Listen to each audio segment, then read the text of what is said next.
선구자는 역사에 이름이 남습니다. 2020년 디파이 열풍이 블록체인 역사에 기록된다면 거기에는 컴파운드의 이름도 함께 적힐 가능성이 높습니다. 지금의 디파이 성장세는 사실 올해 6월 컴파운드 거버넌스 토큰의 가격 상승과 함께 시작됐기 때문이죠. 최근 3개월 사이 거버넌스 토큰은 디파이 프로젝트의 당연한 요소가 되었습니다. 업계에는 이자 농사라는 새로운 서비스 유형이 생겼습니다. 대부분의 프로젝트들이 컴파운드처럼 거버넌스 토큰을 발행하고 가격이 오를 것을 기대합니다. 후발주자들이 빠르게 성장하면서 컴파운드는 왕좌에서 물러났습니다. 12일 디파이 데이터 서비스인 디파이 펄스에 따르면 컴파운드의 예치금 수익은 약 624만 4천 달러로 전체 디파이 프로젝트 중 7위입니다. 거버넌스 토큰은 원래 해당 프로젝트의 중요한 업그레이드나 정책을 결정할 때 투표권 구실을 합니다.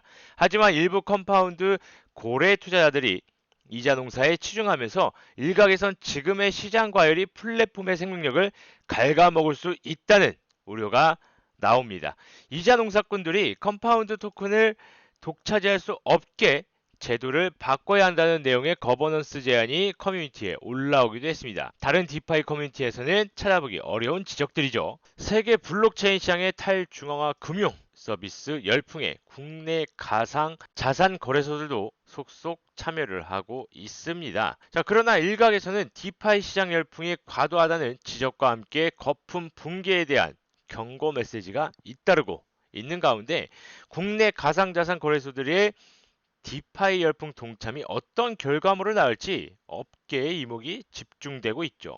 13일 관련 업계에 따르면 두 나무는 가상자산 거래소 업비트의 디파이 관련 디지털 자산의 시장 가치 변화를 한눈에 보여주는 디파이 인덱스를 출시했습니다. 디파이 인덱스를 통해서 블록체인 전체 시장에서 디파이 관련 프로젝트의 성장세를 한눈에 확인할 수 있죠.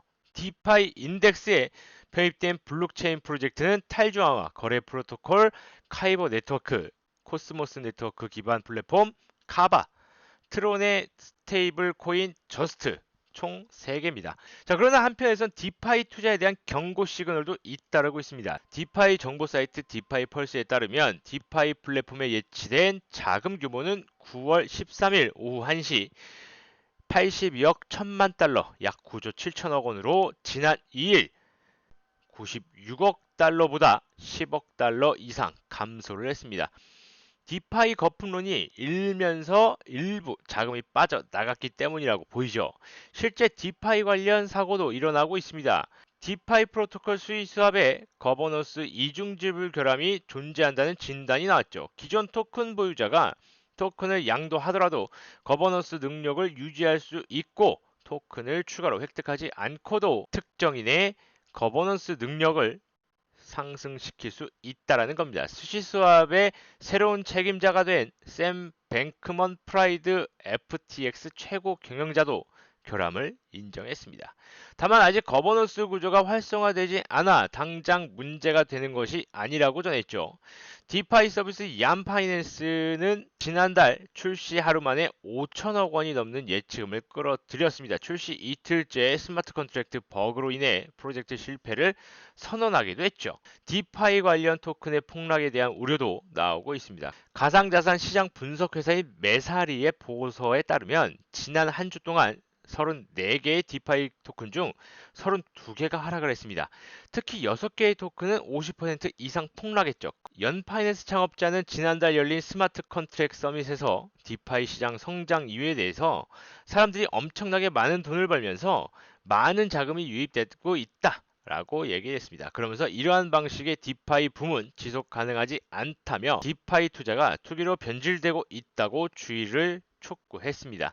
자, 현재 디파이 시장은 굉장히 많은 사기와 스캠이 난무하고 있고 2017년도 비트코인 시장을 보는 것과 비슷한 움직임을 보이고 있습니다. 자, 여기에서 가장 중요한 것은 사기, 스캠에 연루되면 안 된다는 겁니다. 디파이 시장의 가장 큰 문제점이 코인 상장, 신규 상장에 어떠한 제약도 없이 상장시켜달라고 하면 상장이 된다라는 겁니다. 어떠한 A라는 코인이 있고 그 A 코인을 디파이에 상장을 시키겠다라는 이슈가 나오면 온갖 사기꾼들이 그 A라는 이름을 빌려 A 플러스 AA 혹은 트리플 A 등등 이런 이름으로 디파이 시장에 상장을 해버립니다. 많은 투자자들은 그 A라는 코인인 줄 착각하고 매수를 하거나 돈을 보내게 되죠. 자, 그런 스캠들이 지금 굉장히 많이 일어나고 있다고 합니다. 2017년도 비트코인 시장과 비슷하다고 말씀을 드렸는데 그때와 비슷한 것이 바로 이 가격 급등과 급락 그리고 스캠입니다. 가장 중요한 것은 스캠이겠죠. 오히려 가격의 등락은 별다른 의미는 없다고 볼 수 있습니다. 내려가더라도 다시 올라가면 그만이니까요. 하지만 스캠은 다릅니다. 내 투자금이 전부 없어질 수 있다는 가능성을 잊지 말으셔야 됩니다. 항상 말씀드리지만 디파이 시장 지금 성장 단계에 있습니다. 하지만 그때 2017년도 비트코인 시장을 회상하면서 무턱대고 돈을 집어넣었다가는 폭삭 망할 수가 있기 때문에 꼭 주의해서 매매하시기를 바라도록 하겠습니다. 디파이 시장이 메인은 아니지만 하단의 링크를 통해서 카카오톡방 들어오신다면 현물 시장, 가능하다면 디파이 시장 어떤 코인들이 좋은지 어떻게 수익을 낼 수 있는지에 대해서 함께 공유하면서 말씀드릴 테니까 꼭 들어오셔서 좋은 정보들 다 가져가셨으면 좋겠습니다. 저는 오늘 여기까지 하도록 하겠습니다. 감사합니다.